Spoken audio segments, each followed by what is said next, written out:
So I will start with the first talk. Dr. ARUP Chakrabarti has to be in another instruction course. I'll request him to start today's this very, very important instruction course.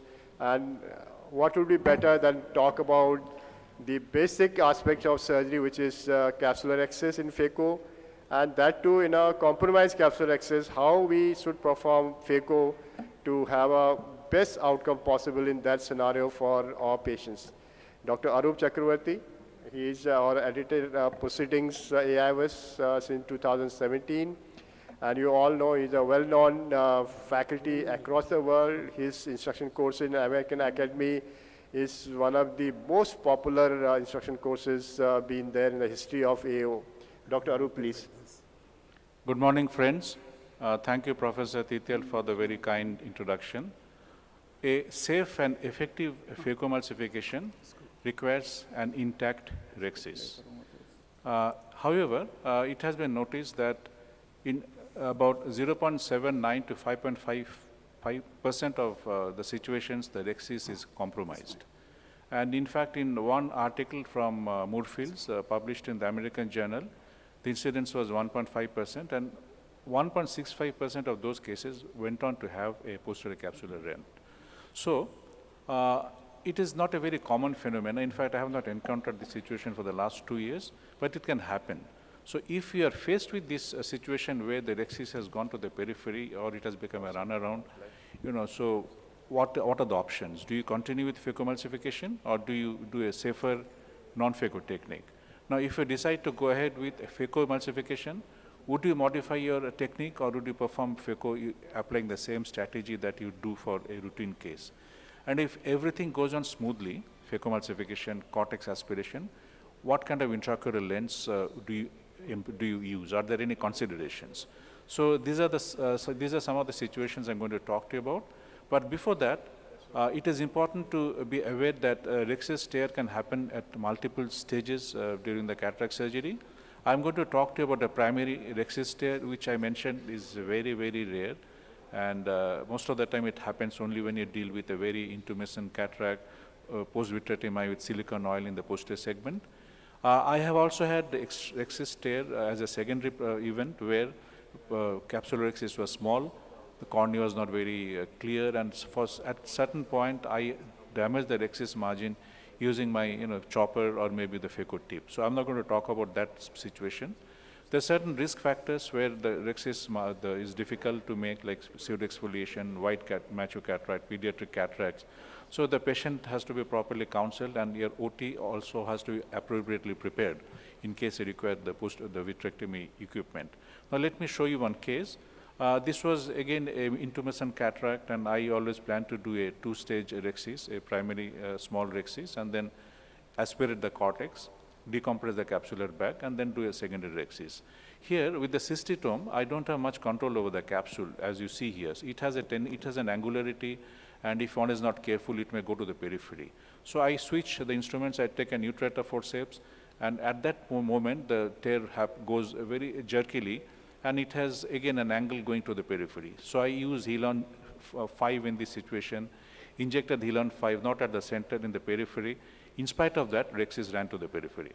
So I decided to continue with phacoemulsification, but in such situations you require a larger capsular opening because you don't want to put the Rhexis tear point at additional stress during phacoemulsification. So the capsular opening is enlarged, and I also ensured that there are no redundant or dog-earing of the capsular flaps, because they may inadvertently get caught up during phacoemulsification or during irrigation aspiration with undue traction on the capsular zonular apparatus.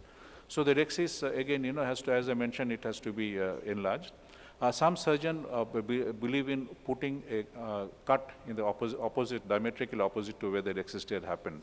I'm not a big fan of that strategy, but it is just, it has been tried out, it has been described in the literature. So this is what I follow, a generous capsular opening that has been done.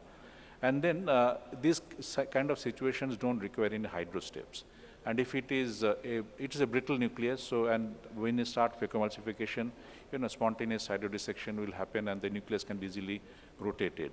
So my strategy here would be to chop, because chopping is least traumatic to the capsular journal apparatus. Before I chop, make a little scalp, go as deep as possible, try to use a high power because I don't want any linear movement of the nucleus when I'm using phaco with low power. So as I go to a sufficient depth, then I start chopping. While chopping, make sure that you are no longer in the capsular bag. The forces should not be transmitted to the capsular bag, to the area where the Rhexis tear has happened.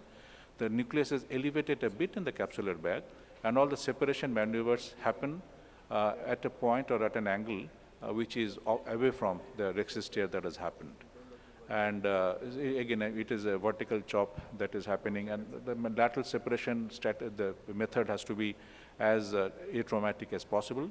And since most of the phaco is happening at an anterior plane, the Rhexis margin, or sometimes, because the Rhexis is large, the capsular opening is large, some fragments may pop into the anterior chamber. So it is important to inject OVD, a dispersive OVD from the side port to protect the corneal endothelium. And with the due diligence, etc., the phacoemulsification goes on pretty well.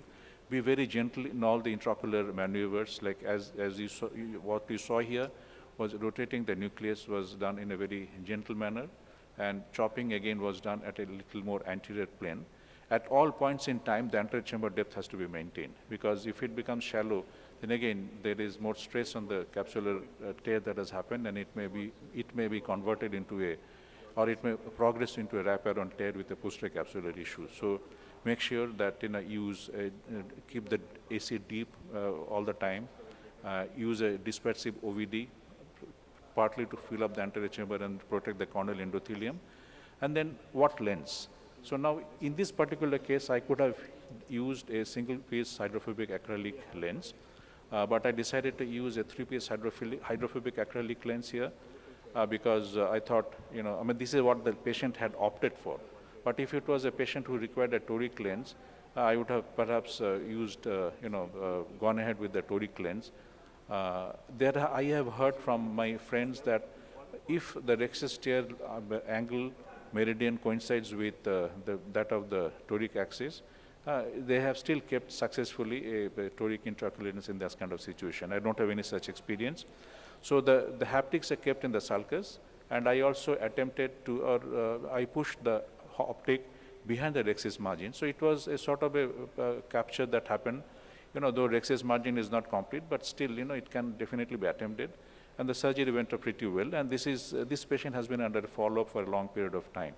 The lens is very well centered. This is where the Rhexis margin is run to the periphery on the nasal side.